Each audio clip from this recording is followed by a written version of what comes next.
그리고 이제 중증 내담자, 또 뭐 이상심리 증상이 있던 사례와 대응법을 좀 알고 싶다, 이런 이제 그 질문이 있으셨는데, 이것도 지금 그 이 법령에 나와 있는 부분에서 이제 이런 적용 제어의 대상자, 그러니까 전국민 마음 투자에서 저희가 서비스를 제외되는 대상자가 누구냐 그럴 때 약물, 그다음에 알코올 중독, 중증 정신질환, 이제 스키즈프레니아, 그다음에 이제 급박한 자살 위험이 있는 이런 내담자들은 우선 정신의학과의 진료가 우선적으로 필요한 내담자들은 사실은 제외를 시켜요. 근데 이제 저희가 상담실을 운영한 저희 입장에서는 내담자가 이런 부분이 있다 하더라도 어떤 식으로든지 간에 그 의뢰서를 받아서 카드를 발급받아서 오신 경우가 있어요. 그럴 때는 우리가 어떻게 하냐. 우리는 뭐 대상이 될 수 없다 이렇게 할 수는 없잖아요. 카드를 받아왔으면 저희가 좀 지혜롭게 이제 상담을 해야 되는데, 그때 이제 저희가 할 수 있는 게 연계를 하는 거거든요. 저희가 상담을 하면서 뭐 청소년 상담 복지센터라든가 1366, 1388 이런 이제 그 위기군을 관리하는 그런 부분에 상담실에 등록을 해서 동시적으로 함께 상담할 수 있도록 하고 있습니다. 그 다음에 성격적인 어려움이 있는 경우에 단기 상담에서 내담자를 어떻게 대처하는가, 이런 이제 질문들이 있었습니다. 이런 경우에는 성격적 어려움이라는 것은 아까 저희가 처음에 얘기했던 이제 주로 성격장애의 어려움이 있는, 혹은 성격장애까지는 아니지만은 비군 클러스터, 그러니까 굉장히 경계선이라든가 이런 그 뭐 자기애성이라든가 또 연극성이라든가 이런 어려움이 있는 내담자들의 경우에는 저희가 8회기 동안에 이 내담자를 다 치료할 수가 없기 때문에 어디까지 치료를 할 수 있는지 8회기에 대한 내담자와 합의 목표를 아주 구체적으로 하는 것이 저희가 이제 현장에서 지금 하고 있는 상담의 개입법이라고 말할 수 있겠습니다. 그래서 8회기 단기 상담에서 이제 내담자들이 올 때 대부분 제가 감정 조절이 안 돼요. 만약 그렇게 호소 문제로 왔다 그러면 뭔가 감정 조절이 안 되는 촉발 요인이 있죠. 그런데 이제 사실은 내담자들은 이 아래에 있는, 빙산 아래에 있는 이런 많은 것들을 다 이 상담에서 8회기 동안에 해주기를 바라는 기대가 있다라는 거죠. 근데 이걸 이제 상담자가 1회기부터 4회기까지 막 이렇게 가족력 탐색하고 뭐 탐색하다 보면 4회기가 다 가버렸어요. 그럼 이제 4회기 남았는데 내담자가 이것만 탐색하고 상담을 끝낼 거냐, 이렇게 얘기하면 안 되잖아요. 그러니까 이럴 때는 1회기나 2회기의 구조화 때 어떤 것을 우리가 상담에서 다룰 수 있는 건지에 대한 호소 문제를 근거로 초기 기초선을 설정해서 상담의 8회기의 상담의 단기 상담 목표를 설정하는 것이 저희가 굉장히 만족도가 높은 부분이었습니다. 우리는 이제 성격장애는 몇 년을 상담 받아야 돼요, 8회기 갖고는 안 돼요, 이렇게 얘기를 하면 내담자들이 아니 그건 알겠는데 그래서 어쩌라고, 내보고 돈을 더 내고 상담을 받아라고 이렇게 하면서 이제 어떤 얘기를 하냐 그러면 내담자들이 상담자에게 당신이 상담하는 사람이냐, 혹 영업하는 사람 같다, 이런 얘기를 하는 경우도 있습니다. 그렇기 때문에 상담자가 이제 이 부분을 구조화할 때 좀 지혜가 필요한 것 같아요. 그래서 이것을 1회기, 2회기 안에 구조화하고 합의 목표를 설정하는 것이 굉장히 중요하다. 그래서 이제 지금 얘기한 것처럼 관계를 지속할 수 없다 그럴 때 처음의 상태하고 8회기 상담이 끝나고 난 상태에서 당신이 어떤 상태가 되기를 원하느냐, 우리 이런 이제 사례 개념할 때 많이 배우잖아요. 그래서 만약 ADHD로 내담자가 왔다면은 지금 제가 우울, 여기는 지금 공존질환이 많죠. 그러니까 우울 불안이라는 것은 사실 ADHD의 공존질환에서 많은 부분들이 다 있어요. 그러니까 아까 DSM-5에 있는 모든 질환들의 우울과 불안은 친구들이라는 거죠. 그러니까 우울 불안이 사실은 없는 내담자가 없어요. 그러면 이 부분이 있을 때 우리가 이 ADHD와 우울 불안의 모든 것들을 상담해서 다룰 수 없다, 이거를 상담자들이 아시고, 지금 빙산 아래에 있는 이런 여러 가지 어려움들이 ADHD가 가지고 있는 현실적인 어려움이에요. 이 중에서 8회기 동안에 무엇을 다룰 거냐에 대한 것들을 구체화시켜서 이제 8회기 동안에 할 수 있는 한 걸음만 우리가 상담에서 다룬다, 이런 것이 이제 지혜로운 상담의 현장 개입법이라고 볼 수 있겠습니다. 그래서 저희 이제 다리꿈의 사례에 대한 관리를 이제 조금 공유를 해보는 것이, 어떻게 이런 사례 관리를 하느냐에 대한 이제 사전 질문들이 있었어요. 각각의 안산과 용산에서 저희 이제 제공 인력이 한 20여 명이 됩니다. 20 몇 명이 되는데, 그분들에게 사례가 어려울 때 이제 실시간 슈퍼비전이 가능할 수 있는 문을 열어놓고, 그 다음에 정기적으로 매월 둘째 주 월요일 날은 사례 회의를 해서 사례일 때 본인이 어려운 사례들을 공유해서 어떤 방식으로 개입을 하는지 개입 방식에 대한 것들을 계속 실시간으로 얘기하고 나누고 그런 방식들을 공유하고 있습니다. 그래서 이제 이런 것들이 좀 필요하고요. 그 다음에 자살 같은 경우는 자살이 있는데 어쨌든 카드를 가지고 오죠. 그러면 이거를 저희만 하게 될 경우는 위험 부담이 있고 내담자도 안전하지 못하죠. 왜냐하면 저희가 24시간 모니터링 할 수 없기 때문에. 그래서 이런 경우에는 정신건강복지센터에서 자살 모니터링 바가 있습니다. 거기하고 보건소 혹은 학교, 병원 이런 부분을 같이 연계를 해서 실제로 이제 저희도 상담을 하지만 저녁 시간이라 이런 경우에는 자살 예방센터에 바로 전화를 할 수 있도록 그런 부분들을 안내를 일에게 하고 있습니다. 그 다음에 정신증이 있는 경우는 약물에 대한 이제 먹는 거 이건 앞부분에서 얘기했기 때문에 제가 스킵합니다. 이 폭력도 우울 불안으로 인한 폭력으로 인한 우울 불안들이 굉장히 많이 있죠. 그래서 저희가 이제 이런 경우는 경찰서, 저희 서울 같은 경우는 스토킹 범죄 피해자 센터, 디지털 범죄 피해자 센터, 범죄 피해자 센터하고 연계돼 있어서 전국민 마음투자 사업이 끝나고 이제 이분들이 여기에 해당된다 그러면 이제 연계해서 상담을 더 지속적으로 받을 수 있도록 안내를 한다든가 아니면 이 기관에서 저희 기관에 의뢰하는 이런 방식으로 저희가 각 기관들과 지역 사회에서 연계를 하면서 내담자의 사례 관리를 전문적으로 하고 있습니다. 자, 내담자들의 입장에서는 우리는 아무리 이렇게 전문성을 하고 민감성을 한다 그래도 결국 뭐냐 그러면 비용이에요. 내한테 비용을 할 수 있느냐 없느냐. 요즘 같은 시국에 내 주머니를 열어서 상담비를 한다라는 것은 굉장히 어려운 일입니다. 그래서 작년 11월 말부터 내담자들군이 확 줄었죠. 여러분들도 아마 피부로 느꼈을 거예요. 이럴 때 자기의 돈을 비용으로 주머니를 열어서 내는 것은 굉장히 어려운 거라는 거죠. 지금의 경제 상황에서는. 이게 이제 구조적 요인이잖아요. 이 구조적 요인들을 우리가 나라가 이러니까 우리가 또 손 놓고 있을 수는 없다면 우리 상담 기관들은 또 제공 인력들은 어떤 방식으로 내담자의 이 상담 비용에 대한 것들을 문을 열어줄 수 있을까 고민할 때 사실 이제 안정된 상담실을 운영해야 되는 부분인데 결국 이 비용을 지원되는 상담의 비용으로 내담자들에게 안내하고 네트워킹 하는 것들이 가장 중요하다. 그래서 사실 이제 이 비용들을 저희가 봤을 때 그 사업에 따라 다르지만은 어떤 경우는 50에서 720만 원 정도가 내담자가 세이브가 돼요. 또 어떤 경우는 100만 원에서 480만 원. 이렇게 이제 세이브되고 본인이 내야 되는 본인 부담금 한 100만 원 정도. 48에게 상담을 받았을 때 아주 적은 비용으로 상담을 받을 수 있는 부분이기 때문에 민간에서 상담의 서비스에 지원하는 분들의 우리가 조금 더 관심을 갖고 하는 것이 기관 활성화의 토대라고 앞부분에서 말씀드린 것을 다시 한번 제가 비용 입장에서 말씀을 드립니다. 지금 이 경우 같은 경우는 지금 이제 이 비용에 대한 부분들을 지원받을 수 있는 비용들을 저희가 이제 안산과 용산에서 지원받은 것들을 제가 색깔로 표시를 했습니다. 그래서 하늘 색깔은 경기도에서만 지금 지원되는 거고 나머지 색깔 녹색들은 지금 서울시에서 지원되고 있는 그런 부분들, 빨간색은 전국민 마음투자 바우처입니다. 그래서 우리가 전국민 마음투자 바우처는 이제 한 내담자당 64만 원, 이익금은 56만 원, 8회기 추가가 되어지죠. 그렇지만 이제 나머지 서울시에서 할 수 있는 이 부분들을 기관이 발굴한다면 조금 더 이런 기관 활성화에 대한 토대가 될 수 있을 거라고 보아집니다. 자, 이제 넘어가고. 자, 그러면 이제 상담실을 운영하는 이런 부분들을 앞부분에서 얘기했지만 조금 더 구체적으로 얘기를 해본다면 우리가 내담자들에게 어떤 서비스를 줄 수 있느냐에 대한 서비스 내용을 우리가 이제 명확하게 알고 있어야 된다는 거죠. 그럼 우리 이제 대화 기반이라는 전국민 마음투자의 8회기 단기 상담을 했을 때 이 서비스 내용을 우울과 불안에 대해서 어떻게 서비스를 제공해 줄 것인지 물론 이걸 이제 한국상담심리학회하고 상담학회에서 교육을 해서 그 매뉴얼을 주셨잖아요. 물론 거기도 있지만은 그 매뉴얼대로 내담자들이 움직이지가 않는다는 거죠. 사람이 다양한 공존질환이 있기 때문에. 그래서 이제 각각의 이런 약간 색깔마다 다른 우울별로 불안별로 어떻게 서비스를 제공할지에 대한 이런 부분들을 각 이제 상담소에서 아니면 뭐 또 좀 이렇게 연계된 부분에서 좀 더 고민을 해야 되고 그리고 서비스 타겟층을 무엇로 할 건지 이런 것들을 이제 서비스 내용에서 조금 하는 것이 필요할 거라고 봅니다.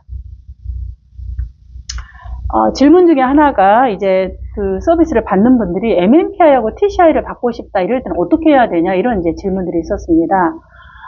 아까 이제 그 팀장님께서 답변을 해주셨지만은 지금 전국민 마음투자 바우처가 사전 사후 매기 심리 검사를 할 수 있도록 하고 있죠. 우울에선 PHQ-9, 불안은 GAD-7, 자살위험 P4, 그 다음에 이제 기타 추가적으로 하는 검사가 그 주관적 불편감, SUDS, PTSD, 알코올 정신증 총 7개의 그런 검사군을 사전 사후로 할 수 있도록 해요. 근데 이제 저희 기관은 매해게 하고 있습니다.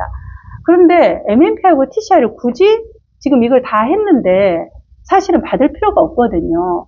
근데 이제 내담자들이 받는다고 할 때 우리가 안 된다 그러면 사실 기분 상하잖아요. 그래서 이제 저희들은 어떻게 하냐 그러면 사실은 MMPI하고 TCI는 MMPI는 우울, 불안, 아까 말한 7가지의 검사에서 웬만한 거 다 체크가 되어지고 있는데 검사를 하셨는데 특별히 이거를 받고 싶은 이유가 있으실까요? 물어보고 이제 조금 안내를 해주면 내담자들은 이해를 합니다. TCI 같은 경우는 사실은 이제 기질 성격 검사잖아요. 그래서 이제 이 부분을 받고 싶다 그러면 별도 비용을 내고 받아서 전국민 마음투자 8회기 안에서 8회기 안에 상담을 마치고 난 후에 하든지 아니면은 뭐 그 마치고 뭐 별도의 시간에 하든지 이런 방식으로 저희들은 진행하고 있습니다. 아까 이제 얘기했던 서비스의 내용을 우리는 어떻게 서비스를 이렇게 하냐 그럴 때 이제 사실 상담만 하게 될 경우에는 내담자들이 상담 서비스만 갖고도 하지만 저희 이제 다리꿈은 교육으로도 또 저희 기관이 되게 많이 특화되어 있는 부분이기 때문에 교육을 할 수 있다면 그 기관만의 교육적인 예를 들어 뭐 무료 부모 상담이라든가 뭔가 이제 의사소통 교육이라든가 이런 부분들을 이렇게 좀 분기별로 여는 거죠. 저희도 이제 유료만 있는 게 아니라 저희도 이제 무료로 참여할 수 있는 좀 길들을 열어놓습니다. 일반 사람들이 문을 두드릴 수 있도록. 그래서 이런 교육 병행을 같이 하게 된다면 교육 끝난 후에 이제 문의를 해요. 혹시 상담을 받을 수 있고 싶은데 어떻게 할까요? 그럴 때 이제 이 전국민 마음투자 바우처를 소개한다든지 아까 저희가 지원되는 여러 가지의 사업들을 소개한다든지 여러 가지 방법으로 2개를 유기적으로 연계하면서 지금 저희가 진행하고 있습니다. 그래서 이건 이제 저희 다리꿈의 스와트 분석이라고 해서 상담실을 어떤 저희 다리꿈만의 강점, 약점, 또 기회 요인, 위험 요인이 무엇인지 이렇게 분석을 한 건데 아마 이제 지금 제공 기관들도 이건 한번 본인의 각각의 기관들을 분석을 해보신다면 우리가 무엇이 부족하고 무엇이 강점이고 이런 것들을 이제 내담자들에게 좀 어필할 수 있는 좋은 참고가 되지 않을까 생각합니다. 저희 기관의 이제 운영 노하우는 저희는 이제 다리꿈은 이제 다른 것도 잘하지만은 특히 ADHD에 대한 것들이 되게 특화된 어떤 이제 대상군입니다. 그러니까 ADHD에 대한 이런 부분들은 다리꿈에 가라. 그럴 때 이제 이 ADHD가 가져오는 부모들 군, 그 다음에 친구들 군, 학교 군, 이렇게 다 이렇게 고구마 줄거리처럼 데려오는 거죠. 그래서 하나를 지금 당장은 아니더라도 하나 특화된 내용을 장기적인 안목에서 우리가 보통 10년을 보잖아요. 10년 후에 내담자들이 어떤 모습으로 올 건지를 생각하고 특화된 내용을 그 상담 기관에서 만드는 것이 되게 이제 운영의 장기적인 기관 활성화의 그런 방법이라고 볼 수 있겠습니다. 네. 자, 그 다음에, 이게 질문 중에서 어떤 질문이 있었냐면, 일반 상담과, 이 전마투 기간의 상담이 어느 정도 비율이 되느냐, 이런 이제, 질문이 있었어요. 그래서 이제 그 질문을 저희가, 했을 때, 이거를 좀 먼저 해볼게요. 시간이, 이걸 봤을 때, 지금 비교를 했을 때, 이 지금, 주황 색깔, 약간 똥색이라 그러죠. 이 색깔로 된 것이 지금 전마투로 들어온 내담자 군입니다. 용산, 지금 서울만 했습니다, 제가. 그 다음에 나머지 군들은 이제, 이게 24% 되는 것이 유료 군들. 그 다음에 나머지 군들은 이제 각각의 사업별로 지원받는 군들. 또 뭐, 이런 것들이 전반적으로 100을 기준으로 했을 때 내담자들의 비교를 한 겁니다. 그러니까 전마투에 대한 이런 상담에 대한 부분들이 사실은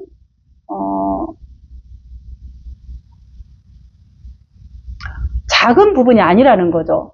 전체적으로. 그래서 사실은 이 전마투 예산을 이제 제가 이건 정확하진 않습니다. 제가 어제 그 AI 인공지능한테 이제 한번 명령을 올려봤습니다. 전마투 예산에 어느 정도 있는지 24년하고 25년을 비교해서 한번 이제 예산을 좀 해봐라 했는데 이건 이제 실제 예산하고 약간은 차이는 있을 것 같아요.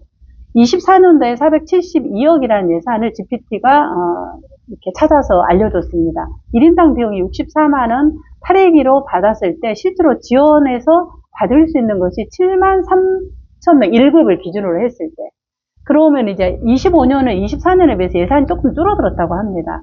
그래서 조금 6만 2천 명이라고 1급을 기준으로 했을 때 아까 20%의 예산이 소모가 됐다 했잖아요. 아직 80이 남아있는 예산에 대한 부분들은 누가 가져갔느냐 그럴 때 이제 굉장히 많은 상담실에서 서울에서 내담자들이 문을 두드리고 올 수 있다고 보아집니다. 그래서 제가 아까 보여줬던 여기에서 전마투를 통해서 들어오는 내담자 유입분이 소득분이 상관없이 모두가 돼 있는 거예요. 그동안에 이제 바우처는 소득분이 막혀서 길이 막혀졌잖아요. 그래서 그런 것들이 이제 허물어져 있고 전 국민에게 소득분이 상관없이 들어오기 때문에 사실 상담실의 기관의 입장에서는 굉장히 다양한 소득분의 부분들이 들어올 수 있습니다. 이제 저희 그 용산의 주식회사 다리꿈도 본인 부담금이 영원히 있지만 대기업에 다니시는 삼성이라든가 대기업 다니시는 분들은 본인 부담금이 8회에 19만 2천 원이 나와요. 그런 분들도 상당히 많이 들어옵니다. 그리고 이제 대기업 다니시는 분들은 가족들을 다 4명, 5명씩 다 등록해서 함께 오는 그런 특성들이 있습니다. 그래서 이제 이런 내담자군이 전마투에 대한 것들이 훨씬 많다. 지금 같은 시국에서는. 그래서 조금 이런 부분에 주력하는 것도 방법이라고 보아집니다. 제가 앞부분은 조금 이제 넘어갔습니다. 시간이 지금 제가 마무리해야 될 시간 같아서. 그래서 이제 사업의 효과성과 보완점을 이제 본다면 제가 전마투와 다른 이제 국가 사업들을 지금까지 해본 것들을 비교를 해봤을 때 효과성은 이제 아까 말씀드린 국민 정신건강 증진 모든 국민들에게 한다라는 것은 기여를 했지만 경제적 부담 완화로 접근성이 증가되고 기관의 인지도라든가 상담소가 이제 보통의 바우처는 그 경기도면 경기도 안에서만 바우처를 쓸 수 있는데 이 전마투의 가장 큰 장점은 전국에 있는 상담소를 내담자가 선택할 수 있는 굉장히 획기적인 거예요. 탈지역화를 했다라는 거죠. 그러니까 그건 뭐냐면 상담을 잘하면은 내담자들이 기차를 타고 오더라는 거죠. GTX를 타고. 그러니까 이런 거는 상담의 전문성이 있다고 하면 내담자들은 거리를 이동해서 상담소를 선택한다라는 거죠. 그래서 이제 이런 것들이 효과성이 있는 거고 소득 상관없이 모든 국민이 할 수 있다라는 부분이 효과성으로 본 것 같습니다. 제가 이거 봤을 때. 근데 이제 보완점이라고 한다 그러면 2급하고 1급하고 인건비가 상담료가 8만원, 7만원 변별력이 없다라는 거죠. 그러면 내담자들의 입장에서는 아니 변별력이 없는데 굳이 1급을 하지 2급을 하겠어요? 그래서 저희 기관에도 1급의 포진이 많고 2급은 이제 좀 적지만 예를 들면 3대 1 정도로 2급과 1급이 포진되어 있어요. 그러면 내담자들 입장에서 누구를 선택하냐? 1급을 선택한다는 거죠. 그러면 운영자의 입장에서는 조금 더 고개를 한번 좌우로 돌려본다면 1급의 포진을 다른 국가기관들이 하고 있는 비용은 지금 10만원에서 12만원의 비용을 국가기관들은 이 사업들을 할 때 줍니다. 그래서 이런 차별성이 있다 그러면 내담자들이 본인 부담금에 대한 부담이 있기 때문에 2급을 선택할 수 있는 가능성도 많이 열어질 거다. 이게 이제 저희가 현장에서 보고 있는 그런 의견입니다. 그래서 의뢰서 발급을 간소화하는 거 이거 있었는데 아까 말씀하신 손목, 닥터 이런 부분들이 도입된다고 하니까 굉장히 더 기대가 됩니다. 회기 연장도 이제 아까 말씀을 드려서 넘어갑니다.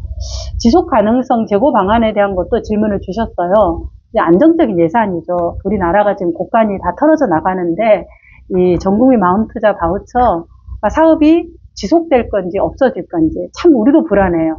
내담자들도 불안하고 나라도 불안하고 지금 말은 안 하지만 그런 상황입니다. 나라의 곳간이 채워질 수 있도록 제가 이제 기도하는 마음이죠.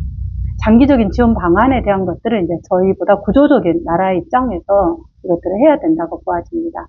그리고 이제 기관별 서비스 차별화, 아까 말했던 그런 것으로 고유 브랜드를 강화하고 지금 당장은 아니지만 앞으로 이런 것, 이제 기관 간 네트워크를 통해서 공동 프로그램을 운영하는 이런 방안도 지속 가능성에 대한 제고 방안이라고 보아집니다. 8회기 단기 상담으로 이제 상담 효과가 있는가 이런 이야기들로 또 질문이 있었습니다. 그럴 때 이제 저는 이렇게 이 그림을 상담사들에게 보여줍니다. 지금 오신 내담자들에게 당신 지금 어디에 있느냐, 그리고 무엇이 어렵느냐, 이게 저희가 이제 기초선이죠. 상담의 내담자 호소문제 기초선을 평가를 하죠. 8회기 동안에 내담자들은 여기서 이까지 다 회복되기를 기대하는 마음으로 보따리를 다 풀어요. 근데 우리가 그럴 수 없다라는 거.